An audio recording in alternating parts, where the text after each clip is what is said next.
Hi, everyone. Welcome to this segment about immigration service providers. We're talking with Kurt Royce, founder of EB-5 Marketplace, a gentleman that's been involved in the EB-5 arena for a long time.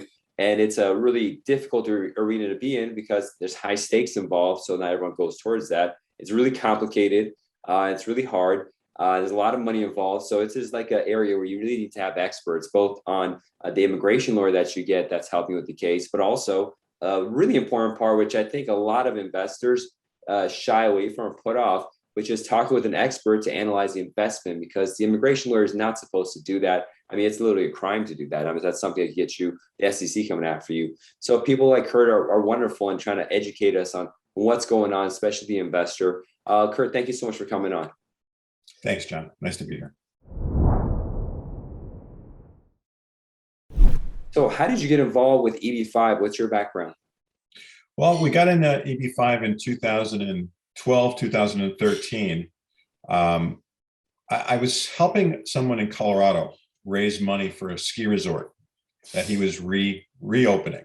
Mm-hmm. And we heard about J-Peak and we got interested in it. And what we came to realize was there was no due diligence being done on any of these projects. Yeah. My partner, my spouse, is a CPA. And so the two of us undertook due diligence and built a process and sent that out. And a guy named David Anderson, who was the president of IUSA at the time, mm-hmm. got a copy of that. And that's how I got into EB-5. He said, listen, this industry really is desperate for due diligence. Things are being sold offshore. Nobody really knows what the details are on this. And so we got involved in EB-5 that way. What year was that?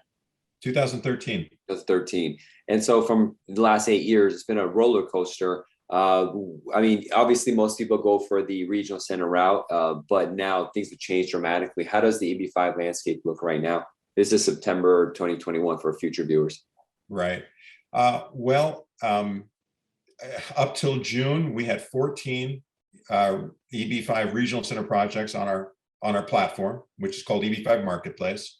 So on that platform, people can review all the deal terms. They can watch a video on the site visit. They get all the information I think they need to do proper due diligence on a project. Yeah.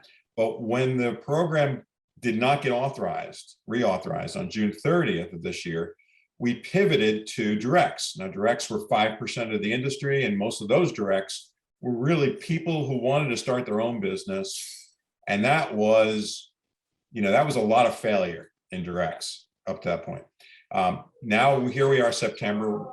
In the last 2.5 months, we've pivoted significantly in order to understand what is required of the direct program. And it turns out it's a lot simpler.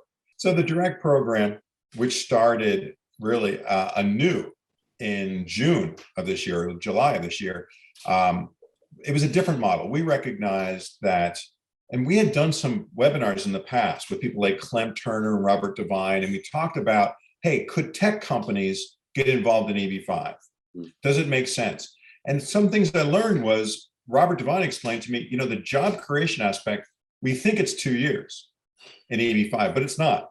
Truthfully, if you hire people with the intention of hiring them on a full-time basis, 9 months go by, the market changes significantly, and you have to let people off, you can be deemed to have created those jobs. Oh. Yeah. So the direct program really requires actual headcount. You can't use economic studies. You can't count construction workers, which, those people have to last more than 2 years in order to count as a full-time job or a permanent job. But typical employees don't. Interesting. So, yeah, go ahead. Oh, yeah, I didn't know that. And I mean, for those who are getting involved in EB-5, the thing about regional centers is you can use these economic models to calculate that in the community, like 10 full-time jobs are created. Whereas direct investment, you literally need W-2s and you need to have names and I-9s and all that kind of stuff, which makes it harder when you're thinking about a $500,000 investment and create 10 employees in the US with the payroll taxes we have, with the health insurance, all this kind of stuff. It comes difficult. I guess I'll kind of jump forward a little bit and we'll get back to talking here. But how often do you see people wanting to invest the minimum 500,000, or do you kind of push them? Well, everybody right now, everybody wants to go into the minimum. And I'm going to tell you that there's the 500,000 that's supposed to create 10 jobs, that's not really how it works. The way it works is, and this is the proper way directs can work, is you've got a company that's building, right? You got 6 to 8 employees. They've just raised it a significant amount of money, maybe a few $1,000,000. Yeah. Okay, now they're ready to go to 35, 40 employees. Now the EB-5 money comes in. You should never be the EB-5 money should never represent the job creation money, because that may not be enough. Yeah. But if you know there's enough money coming into the deal, it's imminent that the creation is going to happen.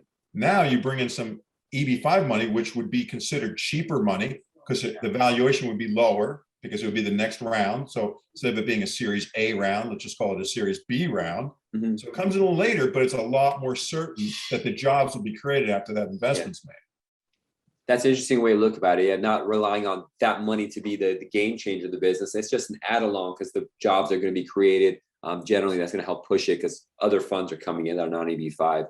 So how do you find these kind of investments? Is it a needle in the haystack, or are there a lot of them? Well, I'm lucky because my broker dealer company I work for is the #1 Reg A issuer broker dealer in the country. So they've got about 140 deals. And I said to them, get me in touch with all the companies that are in that job creation mode. They're in growth mode, and they'd like to have a little bit more money. Why not have more money in your account? Protect yourself. But we need to have a high degree of confidence that jobs are going to be created. So who is it that connects with you? Is it the foreign national or the lawyers or both? Either lawyers more than anybody else. Services. Go ahead. I'm sorry. You know, the foreign nationals, we'll see what happens with them. They're used to a certain model with the regional center program, and that's gone for now. But the immigration lawyers, I think they recognize that they need a little help. They want their clients to be working with somebody that doesn't show up as a conflict of interest in any way. Everything we do is supervised by the SEC and FINRA. So you know that we're going to do things in a way that if we don't, we're going to get heavily penalized by. So it's a comfort level. So I guess this is a new shift that's with this whole dynamic shifting, and not only you go from regional center to direct investment, it's also the kind of people you're dealing with, because traditionally as these agents, for example, in China, we just tell the foreign investor, do this, and then that's that. This is what typically happens. But now they got to be more active in their decisions, or at least their immigration lawyers should, to talk with people about a good investment. And what does a good investment look like? How do you decide something is better than the other one? Well, to me, first and foremost, it has to be job creation, right? You got to have a high degree of confidence in that job. I will tell you, there's a lot to like about direct investments, and in many ways, I think they're superior to regional centers. Here are some of the reasons why. When you make a direct investment, it has to be an equity investment. So you actually are buying a piece of the company. Yeah. Now people will say, well, what's the exit strategy? Because with regional centers, I could make this equity investment in a new commercial enterprise, and then that entity, which was formed, then makes a loan to the project, and then that project will repay the loan, maybe prematurely, maybe they'll drag it out over the couple of years of options they have. And now you've got a whole slew of investors with different interests getting paid with the new commercial enterprise getting paid at different times. Yeah. And now if you're too early getting your money back, you got to get redeployed, which is very dangerous. Now your money's getting reinvested in an investment you've never even considered prior to that. Just do it because of the way the regulations are. So for those who don't know, like if you get your money back, you got to keep it at risk. So you might have to just reinvest in some random thing, and it's not ideal. You don't decide. The new commercial enterprise, the company who are managing your money decides. So now I've seen them put people's money in a lower position on the next deal than the new investors coming in. So, really dangerous position to be in. Yeah. And the other side of that coin is I've been approved in 3.5 years. Okay, I'm ready to get my money back. Well, I'm waiting 7 years or who knows how long it takes.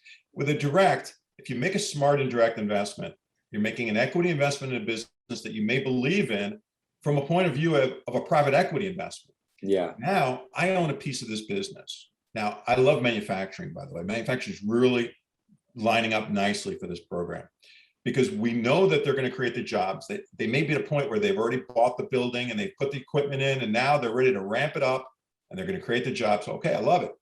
And I'm buying a piece of that business. Well, that business likes it because I'm coming in with money, and it's not any debt so that they ever need to borrow money. I'm an equity owner, and yet I'm buying a growing business.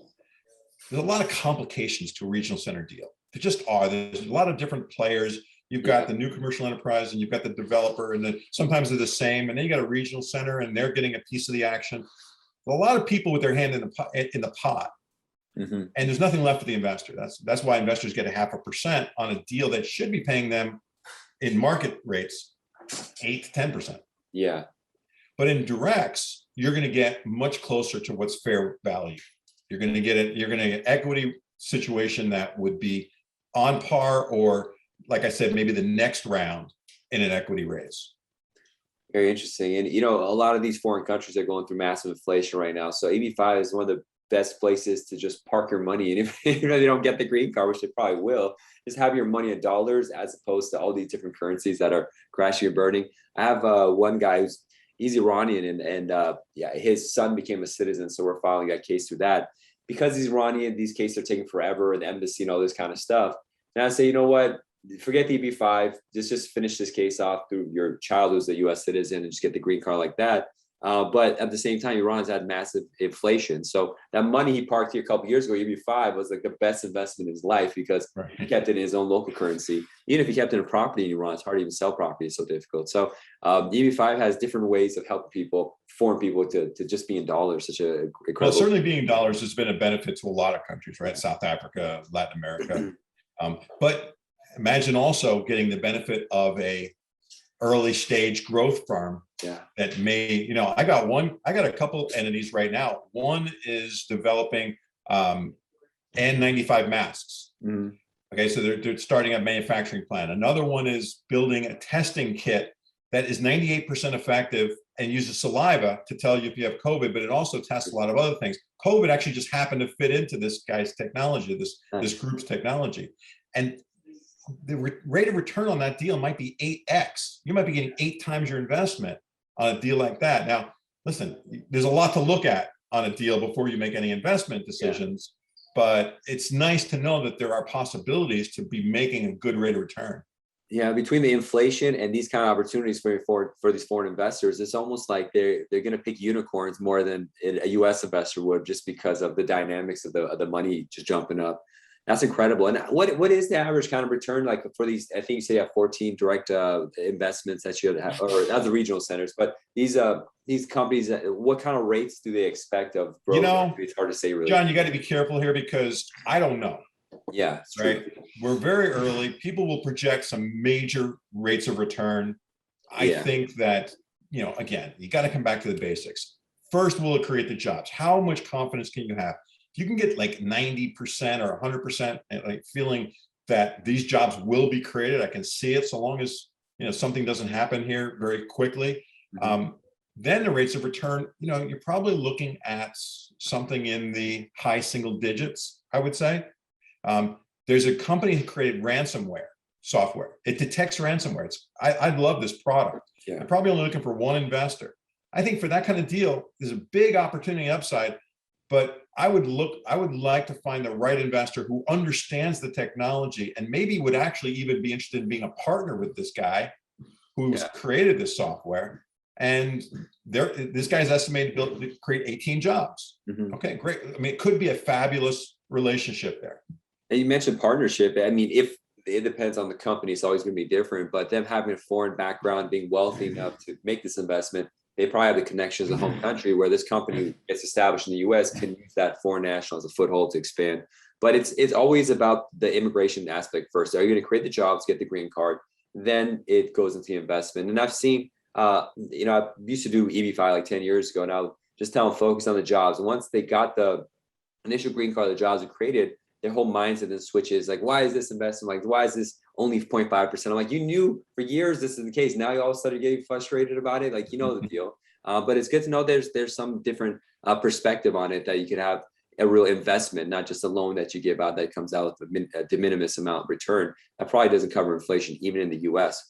But it's very interesting. Obviously, there's risk whenever you buy securities. That's just part of the game. And I tell people contacting me about EB-5, no, I don't do them. I say, listen, if all you have is $500,000, you should not be doing this. Don't sell your life savings for a program. You got to be wealthy enough that this is not going to, destroy your life. But with the way the world is, there's a lot of people who fit within that category that can afford it. So Yeah, it's just to be clear, all the investors that we take have to be accredited investors, and the guidelines for that is you either have $1 million net worth or you're earning 200,000 a year. So you're right, 500,000 will not cut it. So, I mean, we're gonna wrap it up pretty soon, but what is the best way for an immigration lawyer to contact you, to reach out? Is there a website to go to? They reach out to you? What's the best way for them to learn more? John, EB5marketplace.com. I'd love for you to go look at it. There's a listing of right now, I think 6 or 7 projects. And then we've created access to our data room. So now people can register. It requires an email and a phone number. That's it. And then they can get into the data room and they can look at all the terms. They can look at the videos. We do a pitch deck video where the company owner does a 15-minute or 10-minute pitch deck presentation. Yeah. And then we have another video where our analysts spend about 45 minutes grilling the company owner to find out if they want to uncover any risks that we haven't seen yet, and we want to verify all the claims that are being made. Mm-hmm. So there's a lot of data, and there's also some videos that I think make it a relatively easy way to, certainly there's nothing close to it as far as understanding your options as there is at the site. So if you join your newsletter too, you get notification when you're doing these kind of teleconferences to try to keep abreast of any changes or updates or news. So that's something to definitely join to get the emails from EB-5 Marketplace. Thanks, Joe. Well, I appreciate it. Thanks so much for sponsoring the Toolbox magazine. EB-5 is an essential core program of the U.S. immigration system. Every country essentially has these investor programs, and all over the world they're increasing them because of the value that this kind of program brings. But at the end of the day, what I realized of 10 plus years practicing is whatever's going on in the United States, however bad things are here, is probably better than everywhere else. And I getting daily calls. I don't want to, even if people think in Canada or UK or Australia, I'm getting them calling me, how can we get out of here? So US opportunity is always best, at least as in my lifetime, in the next couple of years at the very least. So these kind of investor programs is really key, because these foreign investors want their children to grow up in a place where there's freedom, where you could go to school and think what you want, not be kind of held back by the societies that are in for various reasons. So it's a really important program, and I'm so glad you came on to help educate our colleagues so they'll know more about it. Thanks again. Thanks, John. Kurt. We'll talk soon. Sure.